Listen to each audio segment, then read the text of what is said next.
Bismillahirrahmanirrahim. Assalamualaikum warahmatullahi wabarakatuh. Perkenalkan, nama saya Nirmala. Saya berasal dari kelas Asia 20A.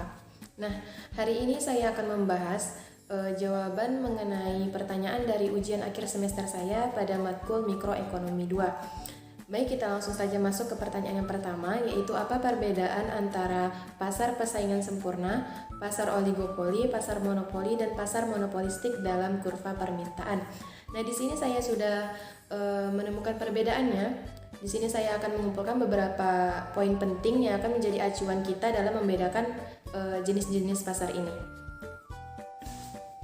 Baik, di sini saya sudah mengumpulkan beberapa indikator yang menjadi perbedaan antara pasar persaingan sempurna, pasar oligopoli, pasar monopoli, dan pasar monopolistik. Di sini saya ada mengumpulkan 5 indikator. Yang pertama yaitu ada penentu harga, ada sifat, ada barang, ada harga jual produk, dan ada jumlah penjual. Nah, pada pasar persaingan sempurna, penentu harga itu adalah pembeli sebagai price taker. Nah, pada pasar monopoli, pada pasar oligopoli, dan pada pasar monopolistik itu pembeli sebagai price setter. Nah, berdasarkan sifatnya, pasar persaingan sempurna itu pembeli dapat keluar masuk pasar. Nah, pada pasar monopoli, pembeli itu sulit untuk masuk ke dalam pasar. Sedangkan pada pasar oligopoli, pembeli itu sulit untuk keluar masuk ke dalam pasar, dan pada pasar monopolistik, pembeli itu dapat keluar masuk pasar.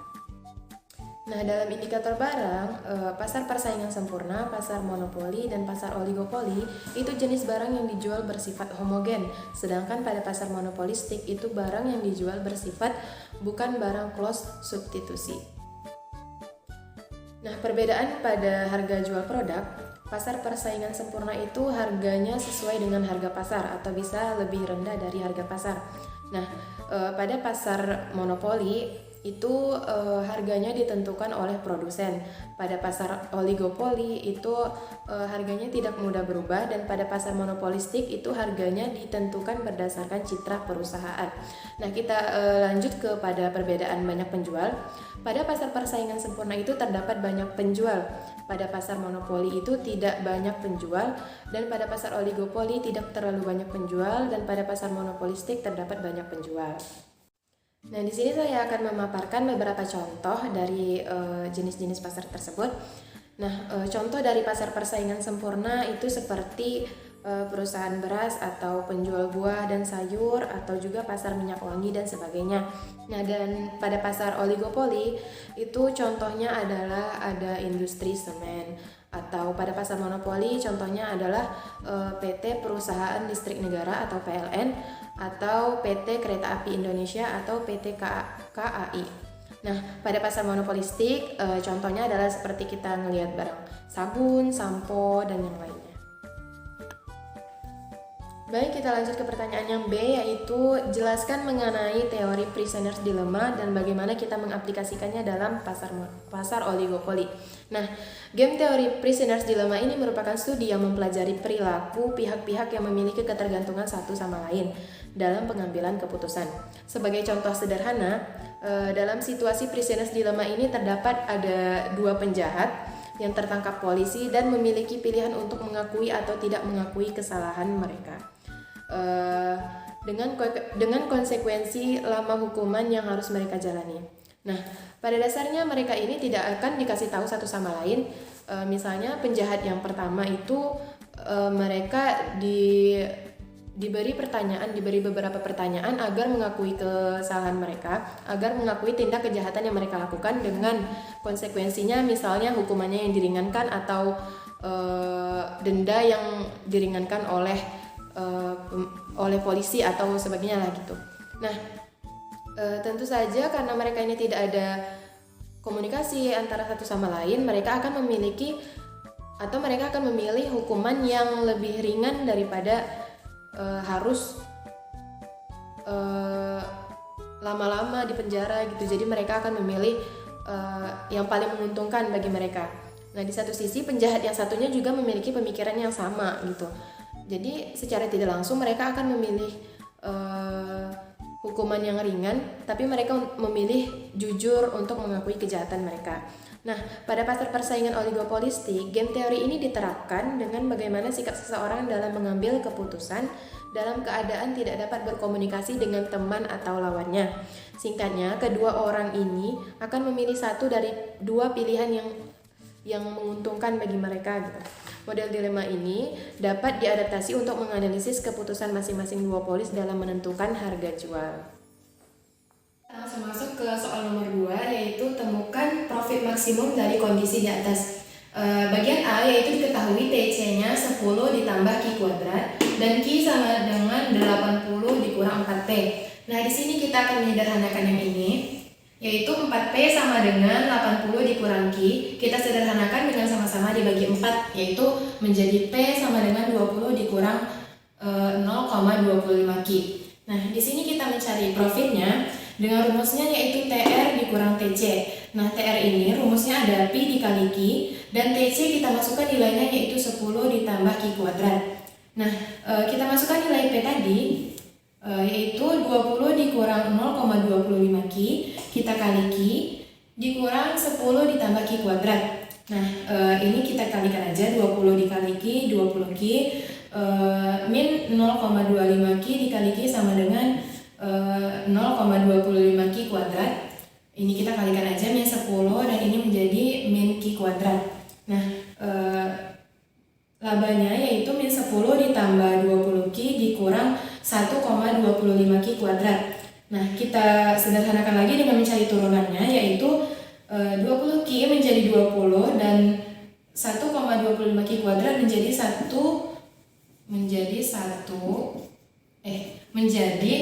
2,5 Q. Nah, kita mencari nilai Q, yaitu 2,5 Q sama dengan 20. Q sama dengan 20 dibagi 2,5, Q sama dengan 8. Udah dapat nilai Q, kita mencari profit maksimumnya, yaitu kita masukkan persamaan yang awal tadi, yang ini, yaitu min 10 ditambah 20 Q dikurang 1,25 Q kuadrat. Min 10 ditambah 20, kita masukkan nilai Q-nya 8, dikurang 1,25 8 kuadrat. Hasilnya yaitu 10 ditambah 160 dikurang 80, jadi profit maksimum yaitu 70. Baik, kita langsung masuk ke soal nomor 2 yang bagian B. Di sini diketahui ada fixed cost-nya yaitu 4 dan variable cost-nya yaitu 2Q. Nah, nilai Q-nya itu 5 dikurang 0,5P. Nah, seperti biasa kita sederhanakan, yaitu 0,5P sama dengan 5 dikurang Q. Kita bagi 0,5 agar si nilai P-nya ini habis, itu menjadi P sama dengan 10 dikurang 2Q. Nah, kita masukkan rumus dari laba. Rumusnya yaitu TR dikurang TC, di mana TR ini P dikali Q, dan kita masukkan nilai TC-nya yaitu 4 ditambah 2Q. 4 ditambah 2Q ini adalah TC. Nah, kita masukkan nilai P-nya yaitu nilai P yaitu 10 dikurang 2Q, kita kali Q, min 4 ditambah 2Q. Nah, ini tinggal dikalikan aja, yaitu 10Q dikurang 2Q kuadrat dikurang 4 dikurang 2Q. Nah, hasilnya yaitu min 4 ditambah 8Q dikurang 2Q kuadrat. Kita sederhanakan dengan mencari turunannya, yaitu menjadi 8 dikurang 4Q. Kita mencari nilai Q dengan yaitu 4Q sama dengan 8, Q sama dengan 2. Nah, untuk mencari laba, kita masukkan ke persamaan awal, yaitu min 4 ditambah 8Q dikurang 2Q kuadrat sama dengan min 4 ditambah 8, kita masukkan nilai Q-nya 2. Dan selanjutnya min 2 dikali 2 kuadrat, yaitu hasilnya min 4 ditambah 16 dikurang 8, maka labanya yaitu 4. Di sini bisa kita ketahui bahwa profit max-nya yaitu 4. Baik, kita langsung masuk ke pertanyaan yang ketiga, yaitu jelaskan dan beri contoh dari yang A ada eksternalitas positif, yang B ada eksternalitas negatif, dan yang C adalah public goods. Baik, kita jelaskan mengenai eksternalitas terlebih dahulu. Eksternalitas adalah biaya yang harus ditanggung atau manfaat tidak langsung yang diberikan dari suatu pihak akibat aktivitas ekonomi. Nah, eksternalitas ini dibagi menjadi dua, yaitu yang pertama ada eksternalitas positif dan yang kedua ada eksternalitas negatif. Nah, eksternalitas positif ini adalah tindakan suatu pihak yang menguntungkan pihak lain. Contohnya, kita ambil di sini perusahaan mebel. Nah, perusahaan ini memiliki eksternalitas positif, yaitu masyarakat akan menikmati keindahan hasil dari perusahaan mebel seperti lemari, seperti kayu, seperti sofa atau seperti meja, dan menggunakan manfaatnya dan banyak diminati masyarakat. Dan bagi para pengolah pupuk, mereka akan memanfaatkan hasil limbah atau serat-serat kayu dari perusahaan mebel untuk dijadikan pupuk organik. Nah, yang kedua yaitu ada eksternalitas negatif, merupakan tindakan suatu pihak di mana pihak ini membebankan biaya kepada pihak lain. Contohnya kita ambil juga dari perusahaan mebel. Perusahaan ini juga memiliki eksternalitas negatif, yaitu dapat menyebabkan kerusakan lingkungan akibat limbah atau bekasan serat kayu yang tidak diolah dengan baik. Nah, apabila perusahaan ini berada di tengah-tengah kota, maka akan menyebabkan pencemaran polusi udara atau pencemaran polusi suara seperti kebisingan-kebisingan dari pabrik yang mereka jalani. Yang C ada public goods. Public goods atau barang publik adalah barang yang memiliki sifat tanpa persaingan ekonomi dan tanpa kekhususan konsumen. Nah, syarat atau ciri-ciri dari public good ini ada dua, yaitu tidak ada saingan, yang artinya tidak dapat mencegah orang lain untuk menggunakannya. Maksudnya adalah di sini apabila kita menggunakan barang dari public goods, kita tidak dapat mencegah orang lain untuk tidak menggunakan barang itu karena barang itu adalah barang publik gitu. Nah, yang kedua itu tidak dapat dikecualikan, yang artinya apabila kita menggunakan barang ini, kita tidak membatasi ketersediaannya untuk orang lain. Contoh, ada lampu jalan, trotoar, jaringan televisi atau radio, di mana lampu jalan ini semua orang berhak gitu menggunakannya dan kita tidak bisa membatasi orang lain untuk tidak menggunakan lampu jalan ini. Sama halnya seperti trotoar, kita juga bisa dengan bebas menggunakan trotoar. Kita juga tidak dapat menghalangi orang lain untuk menggunakannya, dan sama juga seperti jaringan televisi dan radio, yang apabila jaringan itu telah disebarkan, maka siapapun berhak untuk menggunakannya dan kita tidak mengurangi ketersediaannya untuk orang lain. Nah, sekian ringkasan jawaban dari saya. Apabila ada kesalahan, saya mohon maaf. Assalamualaikum warahmatullahi wabarakatuh.